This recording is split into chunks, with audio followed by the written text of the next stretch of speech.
একটা ছোট গ্রামে থাকতো রাহাত নামে এক ছেলে। ছোটবেলা থেকেই তার একটা স্বপ্ন ছিল, জীবনে কিছু করবে, নিজের পরিবারকে সুখে রাখবে। কিন্তু বাস্তবতা ছিল একদম আলাদা। বাবা দিনমজুর, সংসারের অভাব, আর চারপাশে মানুষের কথা, তোর দিয়ে কিছু হবে না, স্বপ্ন দেখে লাভ কি, তুই কি করতে পারবি। রাত প্রথমে খুব কষ্ট পেত, তবু সে নিজের মনটাকে একটা কথা বলতো, আমি চেষ্টা করব, যতবার দরকার ততবার। একদিন রাহাত সিদ্ধান্ত নিল অনলাইনে কাজ শিখবে।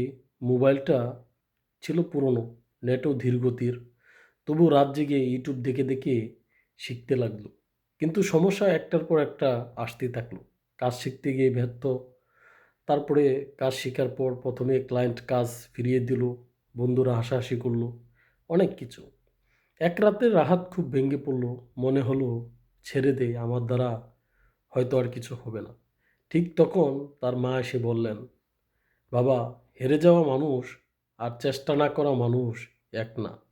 চেষ্টা করলে আল্লাহ তাআলা দেখেন। মায়ের কথাটা রাহাতের হৃদয়ে গেঁথে গেল। পরের দিন সে আবার শুরু করলো, আরও মনোযোগ দিল, ভুলগুলো ঠিক করলো, নতুনভাবে শিখলো। দিন গেল, সপ্তাহ গেল, হঠাৎ একদিন তার মোবাইলে একটি মেসেজ এলো, your work is approve, payment Saint.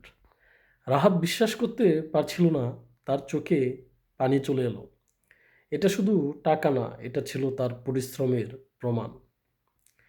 সেদিন রাহাত বুঝল, সফলতা হঠাৎ আসে না, সফলতা আসে শেষ চেষ্টার পর। আজ রাহাত আগের মতন নেই, সে এখন বড় কিছু হওয়ার পথে। কিন্তু একটা জিনিস সে নিশ্চিত জানে, মানুষের কথা নয়, নিজের বিশ্বাসেই মানুষকে জিতায়।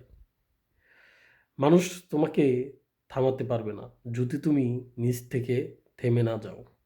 ব্যর্থতা মানে শেষ না, ব্যর্থতা মানেই শেখা।